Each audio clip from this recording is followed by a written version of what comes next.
Welcome to my podcast, Parenting and You, with me, Dr. Shefali.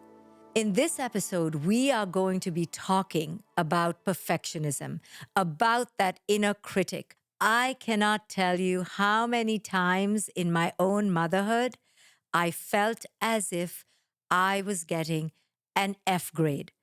I thought I was literally the worst mother alive. At one point, I thought I should literally leave her with her father because she would be better off. And when I began coaching other mothers, even fathers, I began to realize that this was such a universal feeling, this feeling that we aren't doing it well enough, that we aren't perfect enough, we're not good enough, and we're actually creating a worse problem. At one point, I seriously thought to myself, I better start saving for her therapy. That's how bad it got in my head. The inner critic in my head was relentless. It was beating down on me. Look at you. You're worse than anyone I know. Why can't you be a better mother? You should be more in control. All day long, I would shouldify myself. If this sounds like you, then this episode is really going to resonate. You're going to meet two mothers who are really struggling with their children, but more than that, they are struggling with the critic in their head. And I'm going to show them what to do about it. We're going to talk to Christina, who I think is having a big communication struggle with her 2-year-old. So we're going to hear all about it. Here's Christina. Welcome. I'm so happy to be here. Thank you for having me. I have 2 boys who I homeschool. One will be 5 in 2 weeks, and the other one is 2 years old. Totally different personalities, completely different. I'm having more of a hard time, I would say, with my 2-year-old. I try to set boundaries and he doesn't understand, right? So we have lots of tantrums and throwing himself and crying. And I offer, options sometimes because he's very independent, likes to do things himself. But, I give him the option and then he doesn't want either option. Or I give him if I give him what he wants, then he doesn't want it anymore. So it leaves me very frustrated. I usually have so much patience, and I feel like lately I'm snappy with him, or snappy with him and my other son and my husband for that matter, because I'm just worn thin. And yeah, I could use some help with that. Well, you are in the land of toddlerhood, right? Yes. That's the hood you live in. And toddlerhood is completely illogical, irrational. You're trying to make sense of this little child at the age of 2 and create some order and organization. And man, these toddlers, they go against the tide, don't they? Yes, they push you to your breaking point, and then there's sometimes no reasoning with them, and it just gets to you sometimes after the end of the day. My husband, he works long hours, so it's usually me and my children most of the time. So I feel like by the end of the day, I'm so drained and exhausted mentally, physically. Just briefly, give us a few words to describe your parenting style with your older son. I feel like I am more gentle than, I guess, like harsh maybe. I try to explain things so they understand rather than just, I don't punish or put them in their room or time out. I don't really believe in that kind of thing. I believe in teaching them the reason behind things, but why you cannot do something, or what you believe is right from wrong, but not just, I don't like shaming either. I'm not really a yeller.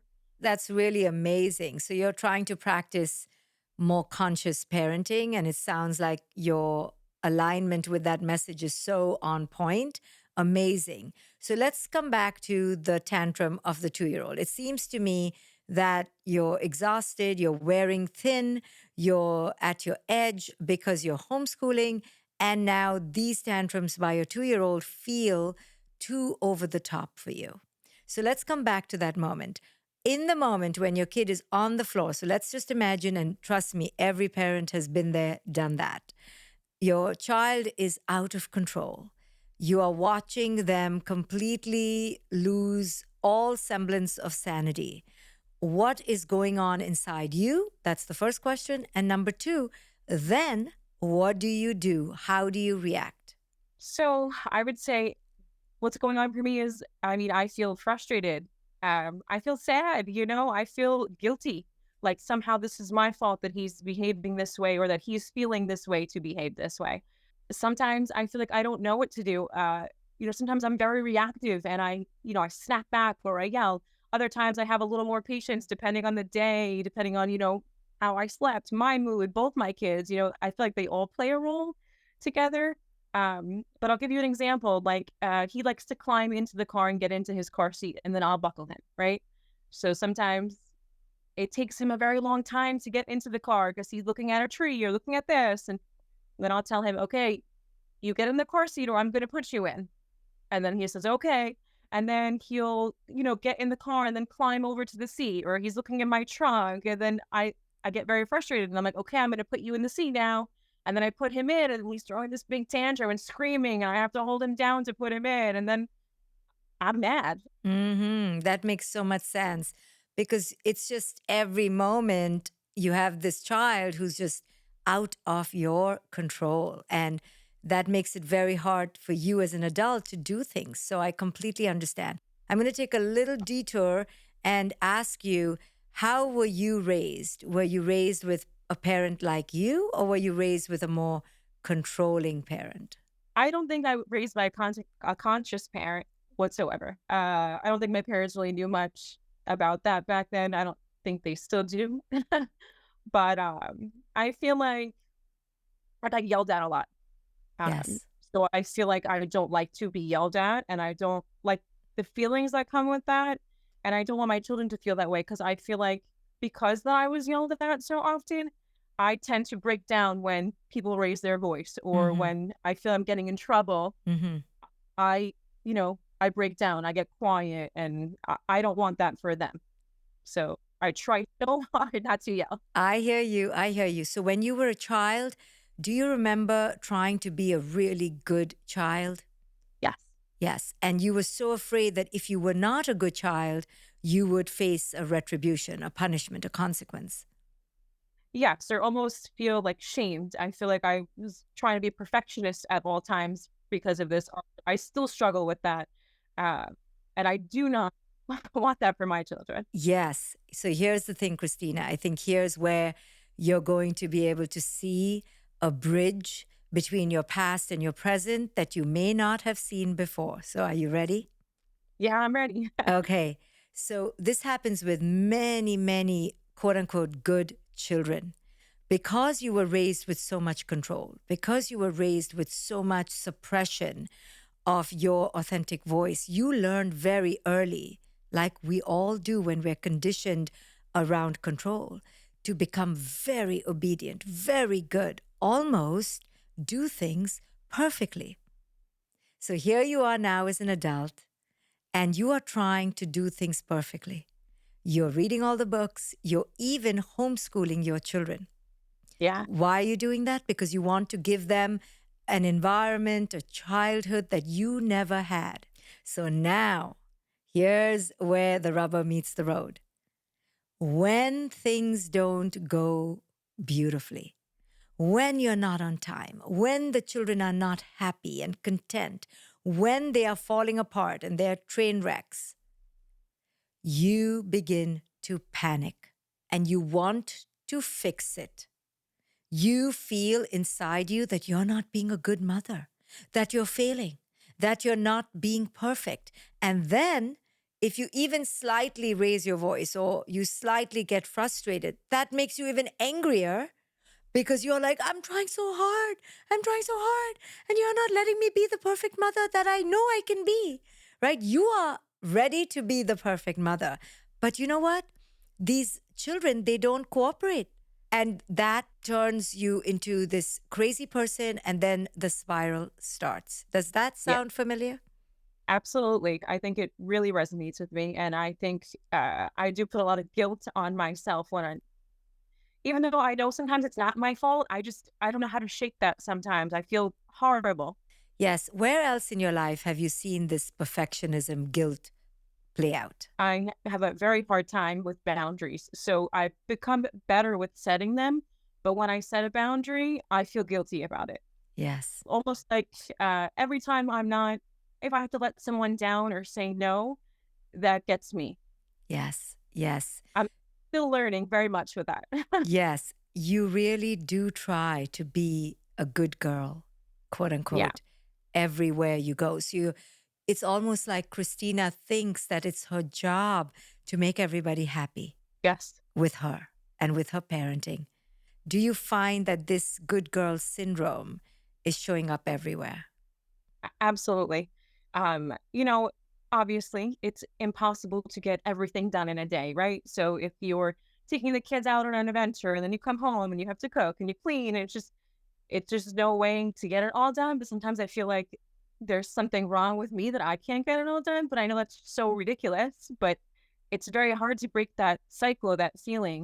It Yes. spills into every aspect I feel of my life. Yes, and I always tell parents that without our realizing, we quote unquote use our children to fill that void of not being good enough. We, through them, try to complete our missing pieces. Through them, we try to get that validation that we are so hungry for. So let me ask you, if you can go back to your decision to homeschool your children, let's go back there. Where do you think that decision came from? In my opinion, it came from a desire to give your children something. So go back and try to tap into that and tell me, what was that desire? I think that you don't get enough time with your kids. I feel like as a child, my mom didn't do a whole lot with me, right? Like, I don't remember a whole lot of park play dates or, trips to museums or stuff like that. And I feel like I want to do that with my kids, but maybe it does come from there, from a desire that I didn't have that with my mom. So I want to give it to them. Yes. And it's a beautiful way that you have tried to fill your own longing. What a beautiful service to your children. And I'm not saying you should stop that, but I need you to pay attention to where it's coming from. It's coming from a need to give them something we did not have. And let me tell you, so much of our parenting is driven from that hunger, the hunger to give them something that we never experienced ourselves. But in that, we can actually turn hungry ourselves because now we're giving them so much, trying to fill every need that we felt pained about in our childhood. You remember feeling pain of your mother not playing with you. So you want to so be there for them. You remember the pain of being yelled at. So you're so trying to not yell at them. You remember the pain of an unconscious parent. So you don't want to do that to them. Now, when you find yourself in a very human moment doing things that remind you of what your childhood was like and becoming the parent that you so don't want to be, like your child is not yet happy with you, even though you've tried so hard to do everything right, that triggers that little girl wound in you to be perfect. And that's when you actually lose it. Yes, and even sometimes, like, if I'm doing like a million things, me and my husband, we differ here because I'll be doing something and my kid will ask, one of them will ask me to play or to go outside, and I'm in the middle of something, so I'll stop what I'm doing sometimes. And my husband's like, "Why? Tell them no." But I have such a hard time telling them no because of what you just said, because of that wound that I have that I didn't wasn't played with enough, and I feel like, but then I'm abandoning what I'm doing, but what is right? I don't know. Exactly. So you're going so far now to give them so much of yourself that you are burning out, right? You're doing it all, the homeschool, the cooking at home, the playing with them. You're the play date, you're the teacher, you're the coach, you're the excellent mother. This is going to burn you out. So then, when your child has a very normal toddler experience, which is having a tantrum, you are running on empty. So your challenge now is to create those slightly small micro boundaries throughout your day so that you have a reservoir when they melt down. Now, if you look back on that day when they asked you for a play date, imagine if you had just said, you know what? I would love that. I would love that. But Let's pick a time to do it later. Would you like to do it at 4 or 5 or 7, right? You just gave yourself a little bit of leeway.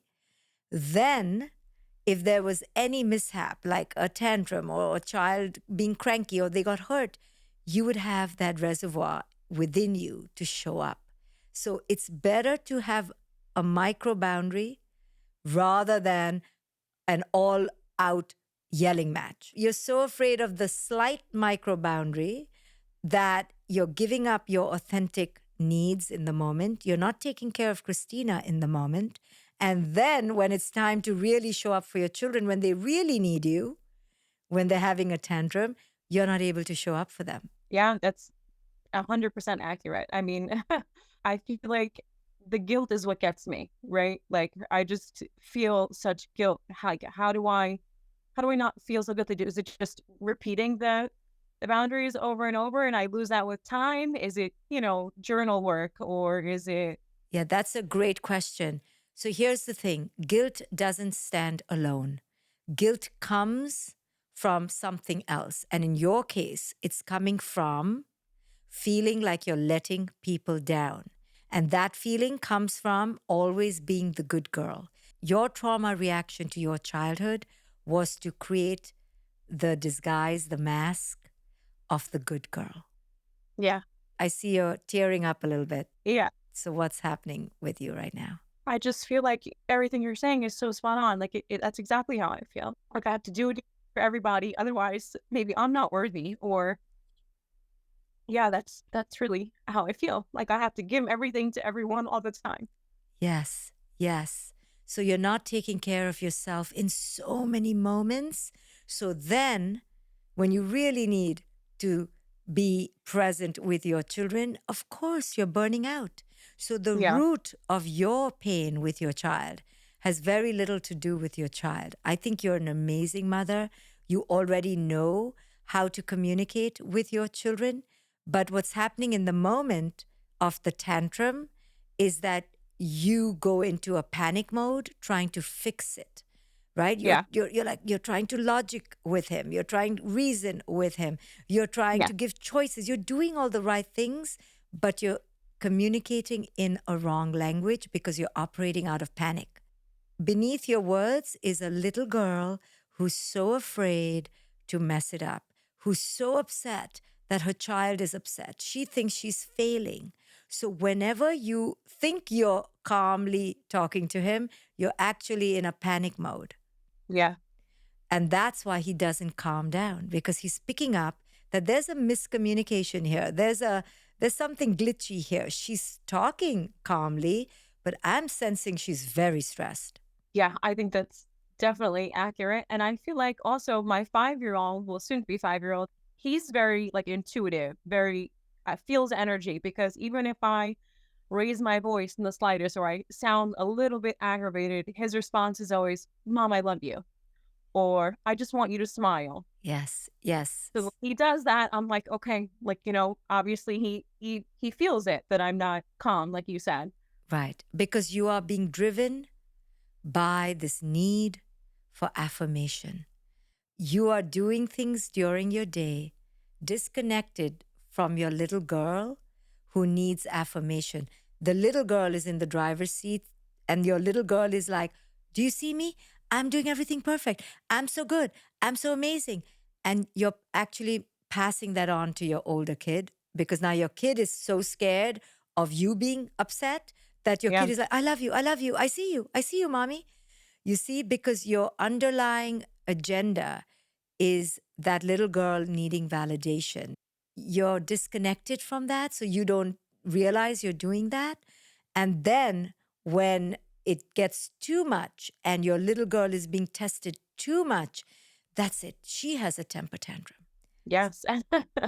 Absolutely. You get to the end and you snap or you break and then I feel even more guilty after that and then I'm apologizing to my children because Right, mommy lost it or right, right. You've set up your life on the foundation of a girl, little girl who needs validation. And this is your aha. This is your wake up call to realize, oh my goodness, everything I do is actually for my little girl to be validated. And therefore, I'm not in flow with my children.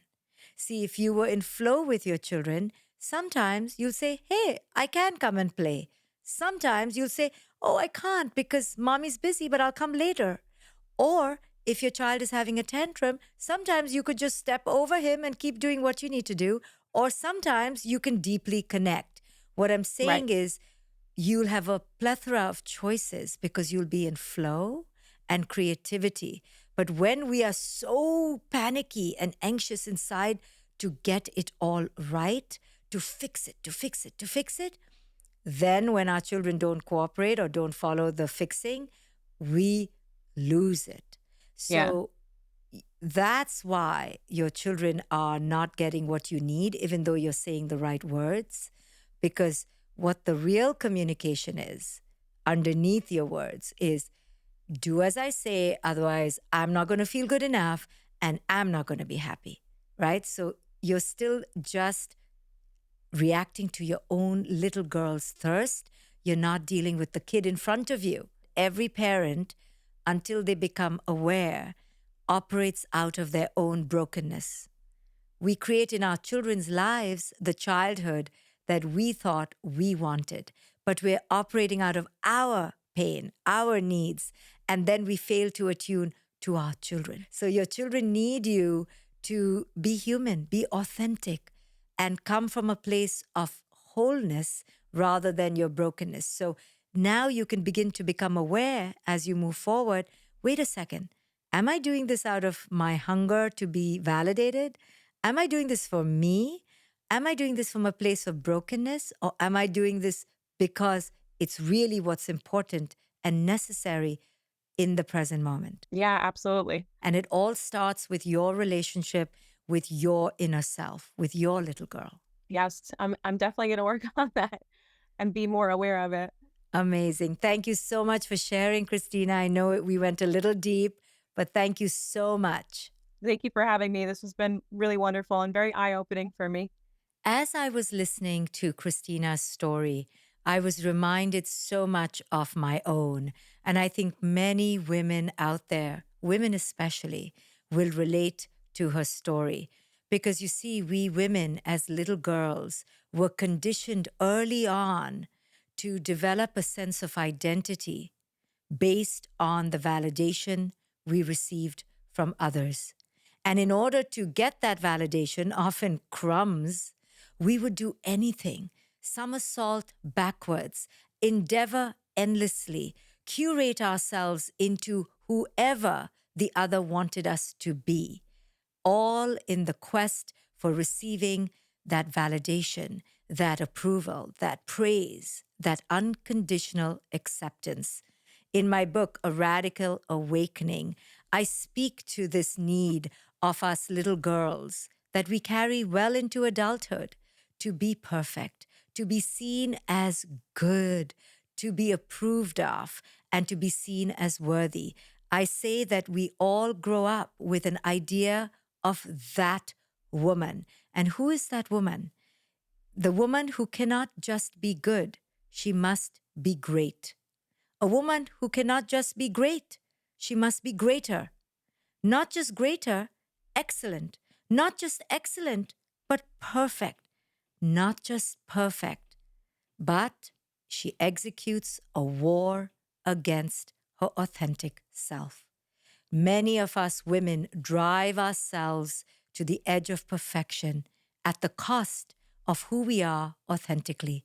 As you heard in Christina's story, she was unable to create micro boundaries between herself and her children because she believed that until she could make them happy at every turn, she was going to fail as a mother.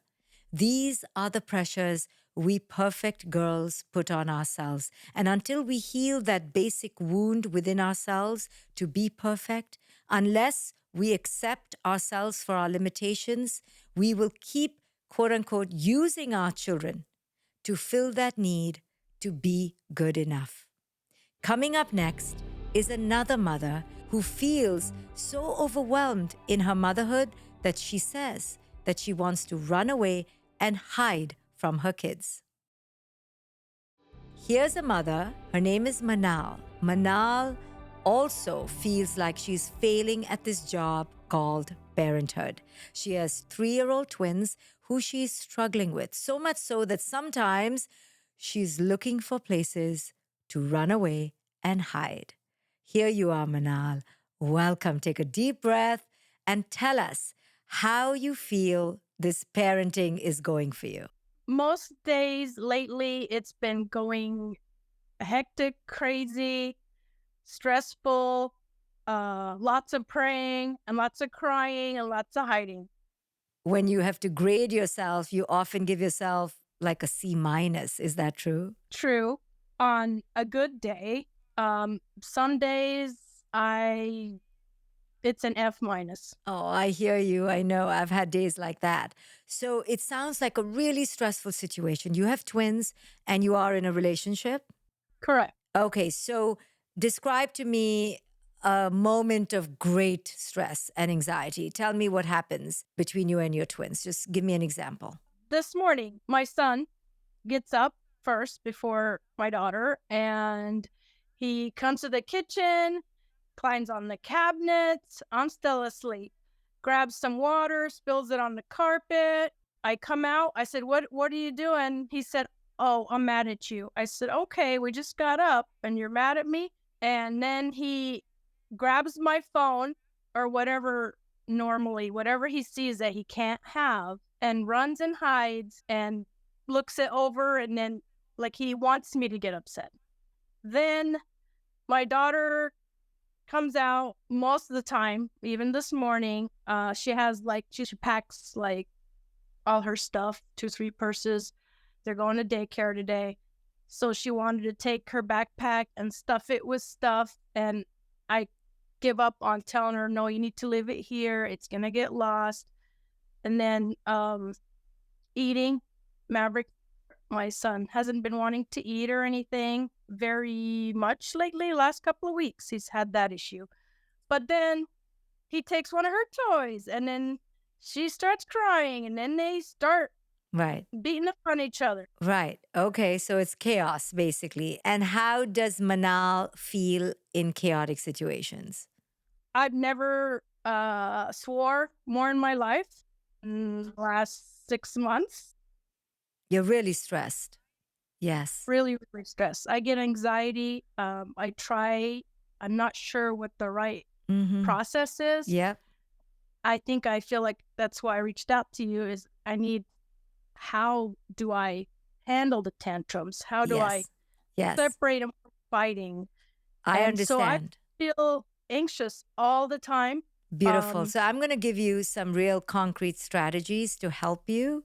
But before I do that, I need to just slow down and go a little deeper into some of your childhood stuff. Okay. So give me a second. So what I'm hearing you say is that chaos really scares you. It triggers your anxiety, then you lose your mind, you have no control. Correct. Tell me, in your childhood, where was the chaos? Where was the stress? Was it in your home? Was it with your father? Was it at school? Where was the chaos and stress in your childhood?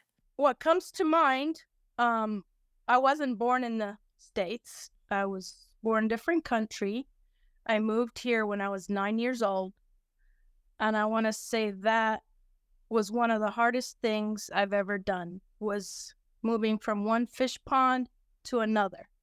So as far as family goes, I'm going to say I have the most amazing mother who's never maybe spanked me once, and she remembers it. She is a way better mom than I am. She's calm, relaxing, takes her time. I'm the opposite. I don't have a dad. He passed away when I was a year old. So I think that's the trigger, is moving. I think that was hard. Do you remember coping? What did you do as a child to cope with this trauma of leaving what was familiar and coming to a completely new place? What did you use to cope? I guess my mom, she was my blanket. I use, I think, family as a coping. You could run, go home and be safe. Yeah. School wasn't, kids were mean. You know, I didn't want to be like any of them. I was just me and different. Right. You wanted to run and hide Yes. to a safe place. Yes. Because a lot of it I have blanked out. Yes. So now I'm going to help you create a little bridge. From the little I've heard, I can see some echoes, some similarities between that experience and the one now. So let's come back to the present moment, come back to your being with your children in the morning, in the house, total chaos, total tsunami wreck. Here are a couple things. When you described your situation, you used the words, I just want to run and hide. I just want to run and hide. So, do you see that even as a child, you tried to run and hide to your mother? That was your comfort zone, and you're wanting to run and hide again. What that means is that your little girl felt so unsafe as a child, and even now, your little girl is being triggered because she's feeling out of control. She wants to run and hide. And the next thing I'm going to say now, this is really important, okay? So, when we parents get into an interaction with our children, we don't realize how we co create the stress, especially with our children. I'm going to show you how you did that. Are you ready? Yes. Okay. So you came in the morning and your child was making noise and throwing things. You said, "What's wrong?" Your child said, "I'm mad at you." And you said, "You mad at me already? It's so early in the morning." And then you just blanked and moved on. Right. So, what are you hearing that you missed? He's communicating so clearly to you. He said, "Mommy, I'm mad." But here's the thing, there's a reason why you did not stop and process it. You just wanted to run away, move on, pretend it didn't happen. The same coping that you did as a child. This dissociation is showing up even now. So there's a reason why you dissociated. So I'm going to be your child right now and let you tell me what shows up in your body. "Mommy, I'm mad at you." What do you feel inside? I'm a bad mom. Whoa. Wow. That's what you heard? Because if I was a better mom, he would, not grab everything, climb everything. And not say that he's mad at you. Yeah, I just feel like it's my fault. Beautiful. That's it. And that's what you heard. And that's why you blanked it out and just carried on. But inside you were feeling, "Oh, I'm failing. I'm a bad mom." So let's rewind this again, okay? This is really important for every listener out there because we do this not just with our children, but in every relationship. So let's rewind and play this again. Your child is saying, "I'm mad at you." That's in one language. Let's call it A. But you aren't hearing A. You are hearing B. "I'm a bad person." Guess where B comes from? Because B is not coming from A. A is, "I'm mad at you." B is, "I'm feeling like a bad person." Where do you think B is coming from? Did your child say you're a bad person? No. So where is that voice that we're calling B? Where is that voice coming from? You're pointing to yourself, inside you. So in that moment, Manal was not listening to her child. Manal was being ruled, was being driven by the voice in her head. And it's not such a nice voice, is it? No. Can you tell me more about this voice? Do you hear this voice often? This voice that says, "Manal, you're getting a C minus, you're getting an F minus, you're really bad." Tell me about that voice in your head. It's just like repeat, repeat, repeat. He's always upset. He's always crying more than his sister. Like, try to do timeout.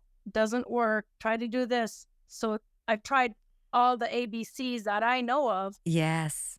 Yes. And then you just, okay, let's just let the tantrum pass, let him do his thing. Hopefully in 5 minutes, he won't hit me or his sister. Right. You're focusing on him. You're focusing on his behavior. You're focusing on all the bad things he does. You know, this is a good day. I put my hair down. I never get to put my hair down. No makeup, no excitement, no outside life. So I am living for them. And everything I do is for them. Right. Like a saying my mom had, 1 year's for you, 1 year's for your kids. Like, okay, this year is my kids. What you're saying is that you are so overwhelmed that you can't even take care of yourself. You can't No, even love yourself. You can't even nurture yourself. You have felt that your children are the boss of you. They have taken over. yes, my husband and I both agree. Yes. They're taking over. I'm here to show you not what you're doing wrong, but where there's a big, big gap, where there's a big misalignment. So the misalignment, the problem here is the voice in your head. The voice in your head is that I am bad. I am not perfect. I am failing. That voice is making you be disconnected to your children. You're not present. You're doing things, but you're not present. There's a big difference between doing and performing than actually being engaged and present. You're doing a lot, but that doing is coming from your shame. It's not coming from presence. Wow. When your child said, Mommy, I am mad, your child needed you at that moment to connect, to understand. He was trying to communicate.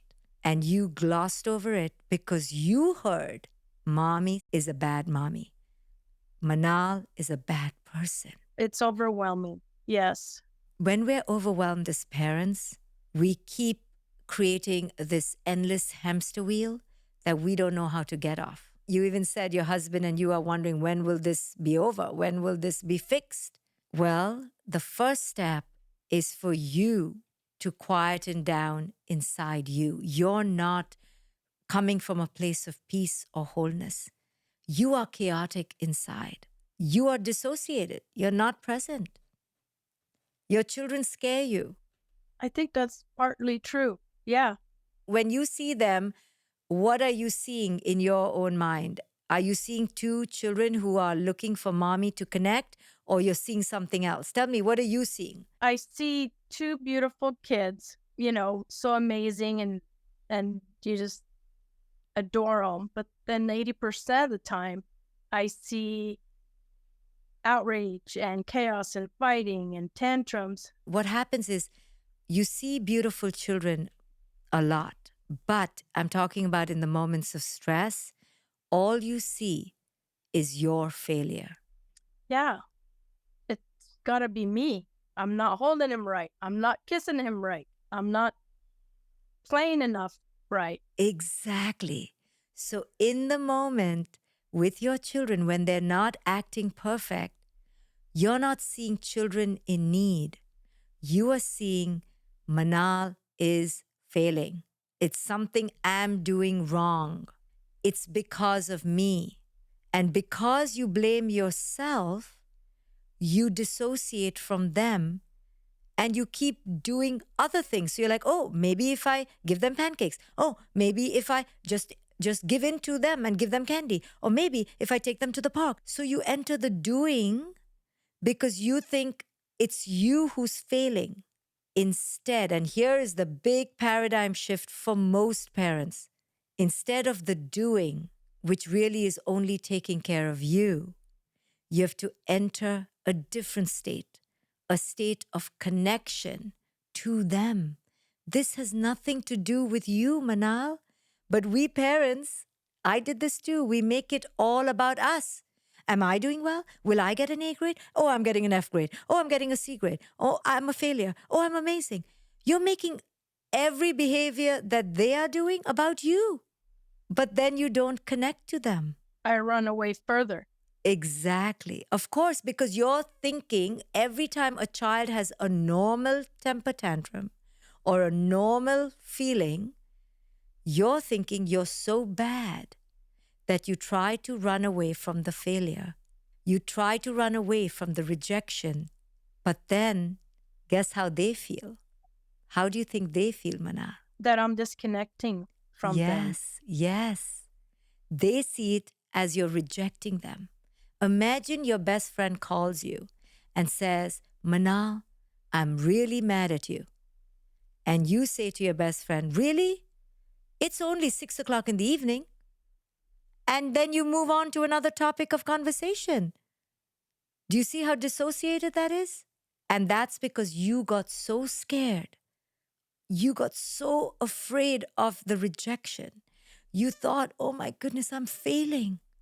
That you just pretended like that didn't happen and you just continued to do something else. You're like, it's okay, I'll just clean the house. It's okay, I'll just give them some food. And you just disconnected from a very important feeling your child had. The help is when you see how disconnected you are being, which then further enrages or upsets or frustrates your children. They don't need a perfect mom, they need a connected mom. And you're trying to be perfect and hide from failure. Wow, that's powerful. What is your takeaway about yourself? I think no matter how much time they take away from me, I need to do a few things that are for me so I can give back. Mm-hmm. I think I need to do more of me to give, especially my son, more back. Well, that's part of it. I think you're very busy doing a lot of things for them. So I encourage you to do less so that you can do more for yourself. But when you are with them, you need to stop managing or fixing or controlling them, but really try to connect to them. And that can only happen when you are present to them and not operating out of this guilt, this fear, this need to be perfect. You've been so brave to come here. I'm so proud of you for opening up. Appreciate it so much. Thank you so much for listening. I hope you learned a lot from this episode.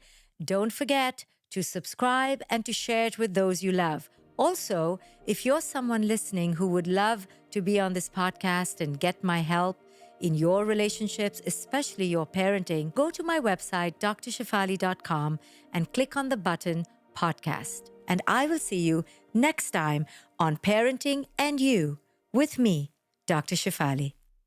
Parenting and You with Dr. Shefali is for educational and informational purposes only.